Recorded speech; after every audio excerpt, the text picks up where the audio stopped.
Hi guys, from Pax Europiana here from the Freedom and Independence Square of Central Podgorica. It's beautiful, despite it's raining a bit, but okay, I can stand the rain. And here is this beautiful square. It has developed. Here is also the obelisk. It's not only France having an obelisk. Here as well in Podgorica they have one.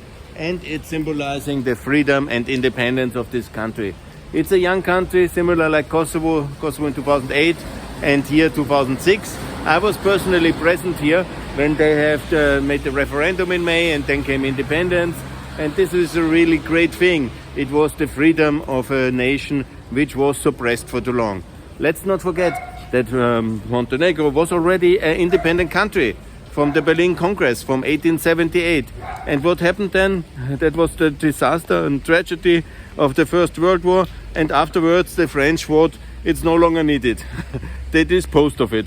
Whenever it was an ally, the Austrians and Germans were defeated, Russia was broken up and the Ottoman Empire was broken up, and the French basically, with the help of Britain and under some absence of America in that case, because the Americans helped very much the Albanians to keep the state, which was a fresh state from 1912 onwards only, but Montenegro was somehow seen disposable.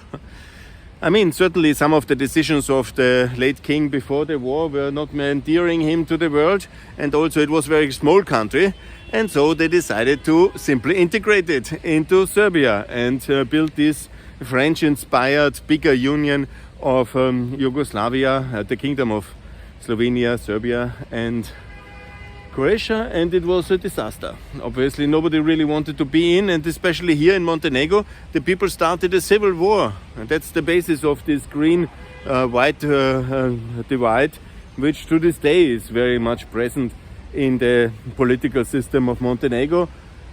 And in 1997 actually came the big break of Djukanovic from Milosevic. He saw the ways towards war in Kosovo. He understood that already, and he didn't want to be part of that one.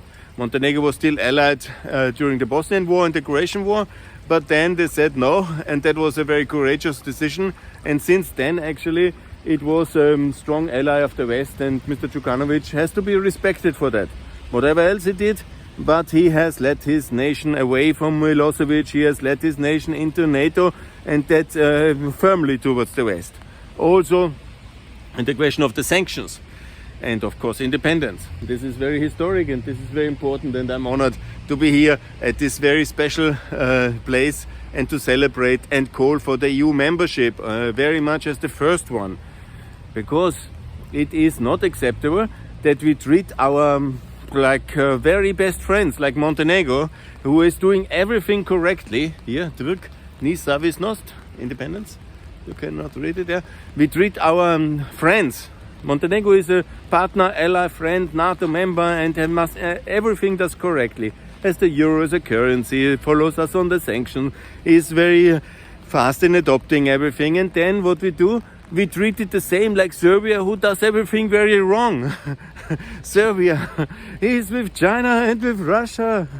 Just now I saw the tweet and I retweeted it of the Ukrainian ambassador in Vienna, who has said that the Serbs have again, together with the Armenians, as the only Europeans, and Serbia especially as a EU candidate country, voted against Ukraine in the question of territorial integrity of Crimea at the UN.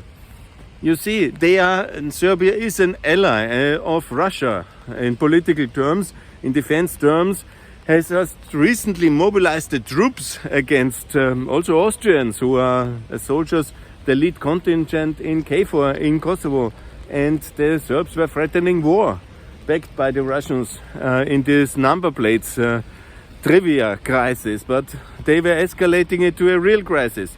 By the threat of war, they wanted to impose their will against KFOR-backed Kosovo.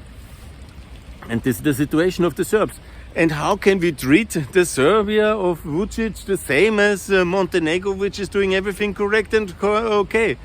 I lack any understanding of our European so-called equality, and when Macron is then stating that he has all the Western Balkans have a European future in some distant future and they must be treated as a package, and he will make another summit and he thinks I should applaud him.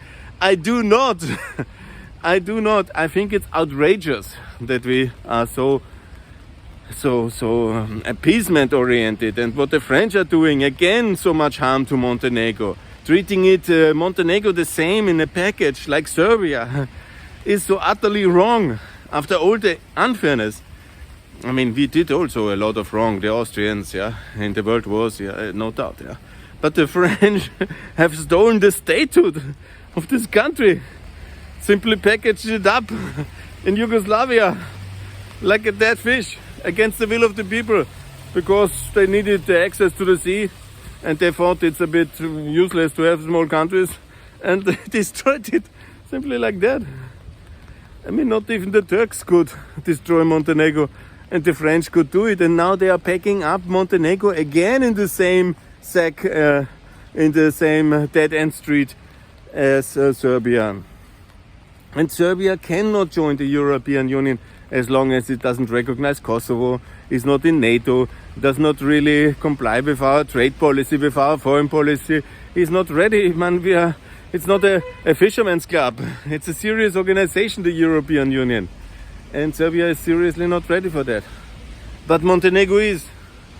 And here at the Independence Square, where freedom was celebrated, I want to recall everybody that we all supported Montenegro, recognized it, let it into NATO. And now Vucic is creating his own party and blocking all the progress here and undermining the future of this country and behaving as if he would be like the shadow secret prime minister. I mean, this is not acceptable. And with all due respect, he is not somehow the head of any kind of Yugoslavian federation. And it was also very important, the sign of what is going wrong, that he created the Open Balkans with Albania. That was really wrong that Albanian socialist leader participated with him, because he and also Macedonia is a bit squeezed in all this. But the Serb president has excluded the three countries with whose independence Serbia had traditionally serious problems in the last 100 years, because they never wanted to have independent Bosnia, independent Montenegro and independent Kosovo. They have until this moment not recognized Kosovo, and they have been obviously always, since the Great Eastern Crisis, opposed against Bosnian statehood or wanted to integrate it in the state, and they were always against Montenegro. And now we allowed the format to happen, or basically Rama was running with a Serbian-led format, which was excluding the three countries. The Serbs had this significant problem all the time. So I cannot understand what we are doing. I mean, I understand what Vucic is doing.